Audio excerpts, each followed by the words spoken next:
Meu Deus, não fazem isso. Então, começar, João Lourenço foi eleito presidente da República pela segunda vez no ano passado, depois da votação de 24 de agosto ter dado ao MPLA uma estreita vitória com 51,17% dos votos. Um ano depois, qual é o balanço que se pode fazer? Bem, eu primeiro, por uma questão de correção técnica própria, eu diria autoimposta, tenho preferido dizer que foi declarado vencedor. O presidente foi declarado vencedor, uma ligeira diferença do ponto de vista sinonímico, do ponto de vista do significado entre ter sido eleito e ter sido declarado vencedor. Isso vale o que vale, na verdade. E são contas de rosários já passados, mas faço questão de ressalvar isto, uma questão de uma opinião muito pessoal. Relativamente às contas que se podem fazer, bem, eu tenho estado aqui desde antes de João Lourenço ser declarado vencedor em 2022, tenho estado aqui a fazer comentários praticamente todas estas férias, com algumas exceções. E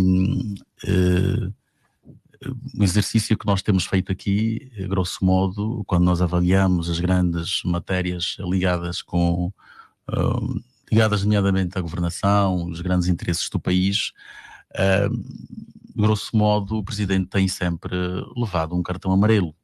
Não é? Nós temos tido o cuidado de fazer uma análise cuidada, como é evidente. Nunca tivemos ou jamais teremos problemas em apontar eventuais aspectos positivos que possam ter resultado da governação do Presidente, mas grosso modo nós temos estado aqui este ano essencialmente a mostrar cartões amarelos e até alguns vermelhos ao Presidente da República.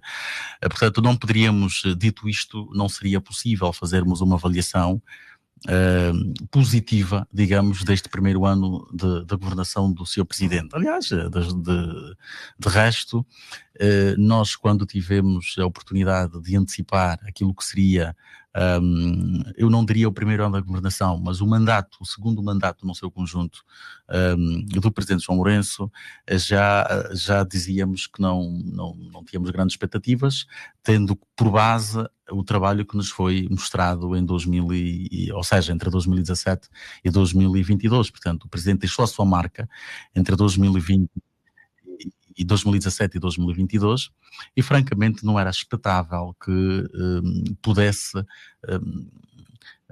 haver aí uma espécie de uma, digamos, de uma transformação de 90 graus, eventualmente 180 graus, e que pudesse dar um rosto, uma dinâmica, uma postura, uma atitude diferente à governação. Foram marcas negativas no primeiro mandato que se repercutiram nesta segunda? Sim, as questões essenciais. Sim, em relação às questões essenciais, o país. Aliás, nós temos, basta notarmos que a generalidade da opinião considera hoje que temos um país a todos os níveis pior até do que o que tivemos em algumas fases do primeiro mandato do Presidente. Portanto, não é possível, nós não podemos ter o país nas condições em que nós temos, não é?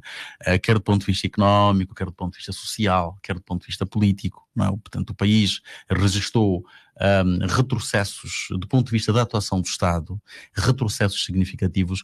Uma coisa é o espaço digamos, de cidadania, de liberdade, de opinião, etc., que os cidadãos, de uma forma geral, por luta própria, conquistam. Outra coisa é aquilo que é o esforço do Estado, do Governo, muito em particular, em garantir que estes espaços de facto aconteçam, não é? Porque o que nós temos visto, a ação do Estado tem sido contrária, não é?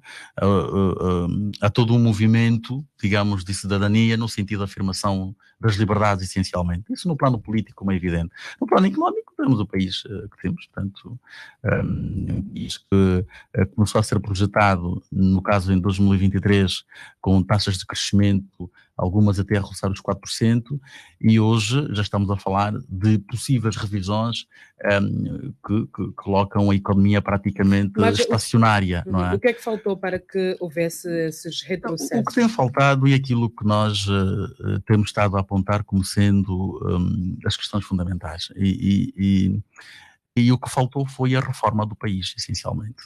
Portanto, o presidente João Lourenço perdeu a oportunidade de lançar uma reforma séria, uma reforma estrutural, não é? Nós vimos algumas coisas que aconteceram, mas o que nos pareceu foram algumas coisas que visaram objetivos muito mais específicos, objetivos muito mais de grupos, objetivos muito mais pessoais, do que reformas de fundo que pudessem, de facto, criar aqui uma base de relançamento do país, uma base transformacional. E a todos os níveis, a todos os níveis. Eu costumo linkar aqui a questão política como uma questão essencial, não é? Porque Angola, infelizmente, até hoje, é que nem sequer, mesmo quando nós olhamos para os índices de democracia, é que nem sequer chega a ser considerado um regime híbrido, não é? Continua a ser considerado um regime autoritário, e é nestas matérias em que possivelmente o presidente João Lourenço poderia ter marcado passos mais céleres, e não marcou. E não marcou, independentemente de toda a conversa que se possa fazer em relação à estrutura que encontrou. A verdade é que ele tinha a capacidade de o fazer, e como eu já disse aqui vezes sem conta, a prova disso é que as estruturas do Estado seguiram o direcionamento que ele definiu. Portanto, com mais ou menor dificuldade, se o interesse fosse no sentido de reformatar o país, no sentido de torná-lo um país mais próspero do ponto de vista político, económico e social, seguramente o Sr. Presidente tinha a possibilidade de o fazer.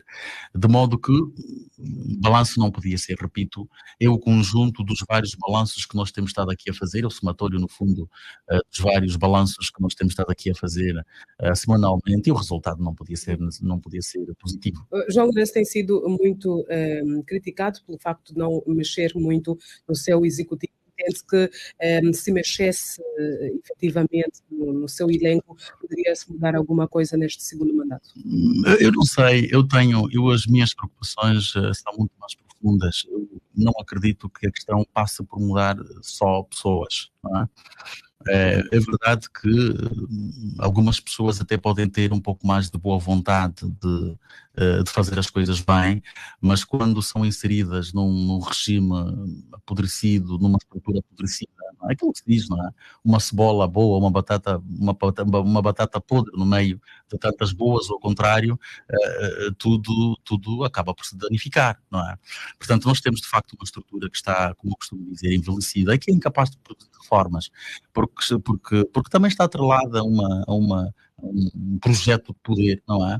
Que não permite que as tais reformas de fundo que devam ser feitas no sentido de transformar o país aconteçam. Porque algumas dessas reformas colocam em xeque, não é, a hegemonia do poder que o MPLA vem, digamos, conservando desde que o país existe como tal, não é?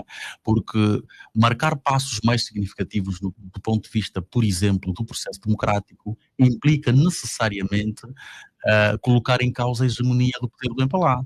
Mas quando dizemos, por exemplo, que o MPLA não tem estado interessado, nem o seu presidente, na realização, por exemplo, na concretização mais célere do processo autárquico, no fundo estamos a dizer isto mesmo, não é? Porque não há interesse em que estes processos que permitem aceleração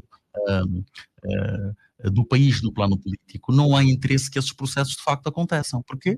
Porque vão implicar, como disse há bocado, uma certa perda dessa hegemonia que o partido vem mantendo desde que o país existe. E como não há interesse nenhum que isso ocorra, naturalmente acontecem os bloqueios institucionais todos que vão acontecer. Combate à corrupção, aumento de emprego e também a diversificação da economia sempre foram lemas do Presidente da República desde o primeiro mandato. Neste segundo mandato, qual é a apreciação que pode fazer destes temas? Eu gostava muito de estar na posição de fazer perguntas hoje, porque, como eu digo, aquilo que nós podemos dizer em relação a cada um desses temas não será nada mais do que a sumarização do que nós temos tido aqui todas as semanas. Na questão de combate à corrupção, eu penso que até aquelas vozes que eram mais entusiastas deste processo hoje andam verdadeiramente decepcionadas com o Presidente João Lourenço, porque acho que toda a gente percebeu, pelo menos quando eu digo toda a gente, pelo menos aquelas pessoas que de facto tentam olhar para os processos com alguma isenção, não é? E para a forma de atuação das instituições com alguma isenção, eu penso que toda essa gente já percebeu que o projeto de combate à corrupção foi concebido, por um lado, como uma forma de consolidação de poder, por outro, como uma forma de... E esta consolidação de poder passava necessariamente pela aniquilação de potenciais rivais, não é? Ou aniquilamento, melhor, de potenciais rivais. E mais, não é? E depois para, no fundo, a recuperação de bens que depois não são, digamos, não caem numa vamos lá dizer, na banheira da transparência, não é? Todas as divisões acontecem como nós temos estado a assistir, a todos os escândalos que vamos tomando conta e que vão sendo divulgados todos os dias. Portanto, eu acho que em relação ao combate à corrupção, reconhecendo que o Presidente...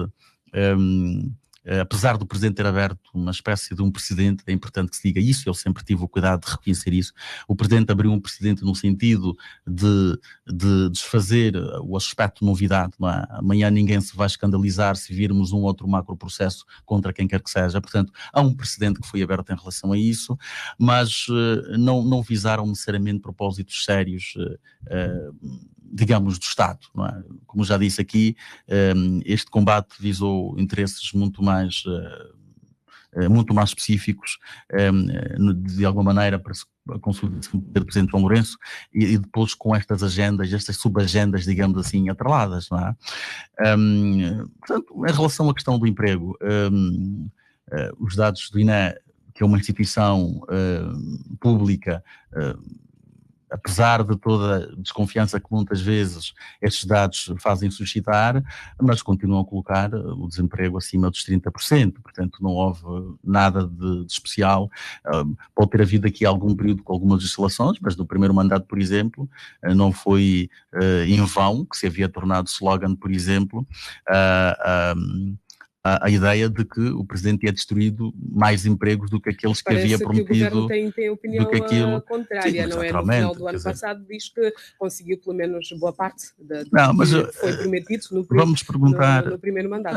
Não é verdade, mas isso não é verdade. Todos nós sabemos que não é verdade. Todos nós sabemos que não. E a forma de saber que isso não é verdade, basta perceber a forma exponencial como o emprego no setor informal da economia, por exemplo, cresceu. Não é? Nós temos um país em que é importante sempre lembrar isso às pessoas, que se nós tirarmos o setor informal da economia na equação do emprego, provavelmente só teremos 15% da população empregada. Portanto, não há nada de especial que se possa dizer em relação à criação do emprego em 6 anos. Não há nada de especial. Não é? A taxa de desemprego hoje é superior àquela que o Presidente João Lourenço encontrou em 2017. Portanto, não há nada de especial que se possa dizer em relação a isso. Não há propriamente uma bandeira de vitória que se possa levantar, quer em relação à questão do combate à corrupção, quer em relação à questão da criação de emprego. Tu referiste um outro aspecto que, sobre a diversificação da economia. Não aconteceu. Aliás, são os próprios que têm dito, não é?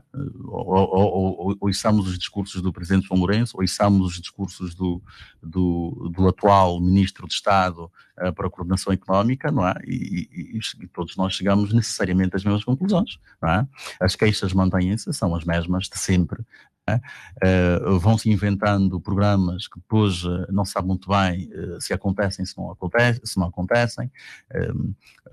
Conhecemos o Plano Agrão, por exemplo, que foi anunciado com pompa e alguma circunstância, mas já se começam a levantar muitos questionamentos em relação a esse programa, nomeadamente o facto de ter negligenciado províncias que têm um potencial histórico de produção de grãos incomparavelmente superior a algumas das províncias que foram selecionadas. É preciso dizer que esse programa selecionou de forma prioritária as províncias do leste do país, mas também foram anunciadas metas que para 2027 e até agora nós não temos programa nenhum verdadeiramente a acontecer, porque o programa implicava a mobilização de recursos significativos e é preciso lembrar que o Estado hoje tem muito menos capacidade de mobilizar esses recursos e temos um setor privado que também está nas condições em que se encontram, tirando um ou outro que tem alguma proteção do Estado. O investimento direto estrangeiro, como nós temos estado a ver, o Valor Económico quase todas as semanas não deixa de abordar o tema, como temos estado a ver, vai quedando quase trimestralmente, não é? Portanto, o que é que aconteceu em termos de diversificação económica que pudesse suscitar aqui, eventualmente, o levantamento de uma bandeira de vitória? Nada. Aliás, vamos olhar para as medidas de mitigação que foram referidas, que foram apresentadas pelo Ministro de Estado para a Coordenação Económica, não é? A preocupação continua a ser a mesma, é sempre, temos de diversificar, é preciso avançarmos para a diversificação. Não se pode, de facto, não há aqui, nesses três aspectos que tu levantas, não é? Não há propriamente aqui, não é possível assinarmos aqui, sei lá, parece que o governo vai continuar a depender, entende que o governo vai continuar a depender do petróleo? É assim, o petróleo continua a ser muito importante para a estrutura económica do país, de uma forma geral, porque, desde logo, é o principal produto que nós temos de exportação, e sendo assim, é a nossa principal fonte de divisas, não é? E enquanto nós não tivermos a tal economia diversificada, era importante que o petróleo continuasse a ter uma importância significativa, não é? Porque por aquilo que nós estamos a ver em relação às consequências depois no resto dos pressupostos macroeconómicos. Nós temos hoje, por exemplo, a população a perder poder de compra quase todos os dias. Porquê? Porque não há produção nacional. Porquê? Porque o Estado deixou de ter capacidade de injetar divisas na economia. Portanto, a importância do petróleo, ainda que hoje tenha, do ponto de vista da estrutura do PIB, tenha hoje uma importância relativamente mais reduzida do que aquela que teve no passado, não é? Mas a verdade é que o petróleo continua a ser de uma importância brutal, desde logo por ser praticamente a nossa única fonte de Estado, ou seja, o Governo ainda esta semana disse que vai continuar a apostar nas receitas do petróleo para diversificar a economia. Sim, mas as receitas do petróleo têm que dar, estamos aqui a dizer, não é? Porque, por um lado, o Governo tem a expectativa de que com o lançamento de alguns dos projetos a nível do setor do petróleo, possamos recuperar aqui alguns níveis de produção que contrariem essa tendência de queda a que o país tem assistido nos últimos anos. Mas a verdade que às vezes é preciso dizer é que alguns desses projetos são projetos de médio prazo, não é? São projetos de médio prazo. Se nós tivéssemos capacidade hoje de produzir qualquer coisa, pelo menos como estava previsto no Plano de Desenvolvimento Nacional do ano passado, do quinquênio passado, se nós estivéssemos a produzir pelo menos 1,5 milhões de barris dia, com o preço de petróleo acima de $75, o Estado teria, como é evidente, o Governo, de forma muito mais particular, teria muito mais capacidade para fazer os investimentos ou a que se está a referir. Hoje é muito mais difícil. Porquê? Porque as condições macroeconómicas acabaram por se deteriorar, porque é muito mais difícil ter acesso ao crédito. Aliás, nós andamos a fazer contas na semana passada, basta vermos, por exemplo, as contas que o Governo fez no Plano Nacional de Endividamento, não é? Previa arrecadou qualquer coisa à volta de 30% do que previa do conjunto do plano, não é? E nós já estamos no 9º mês do ano. Não é? E até agora o Governo, na programação que fez de endividamento para este ano, ainda não chegou sequer aos 40%, por um lado. Por outro, os principais credores que o Governo previu, que o Governo estabeleceu, que o Governo inscreveu, acabaram por, de alguma maneira, digamos, escapar à previsão do Governo. Alguns dos principais credores acabaram por não financiar, portanto, os esforços do Governo como como era os esforços aqui, os programas, não é? Como era previsto. Portanto, hoje o país no seu todo tem muito menos capacidade de investir, tem menos capacidade de atrair investimento, não é? E isso não tem a ver com aquilo que eu digo, tem a ver com aquilo que os números dizem, não é? E aquilo que nós ouvimos, nós temos o governo diz o que diz, como é evidente, mas nós temos este privilégio de lidar também, particularmente com aquelas pessoas que trabalham, como se diz, na economia real. Não há praticamente setor nenhum da economia que não reclame em relação às dificuldades que foram impostas pela conjuntura macroeconómica. Acorda cedo, põe o pé na estrada, deixa o filho em casa com uma vontade de voltar para casa. Quando chega à praça,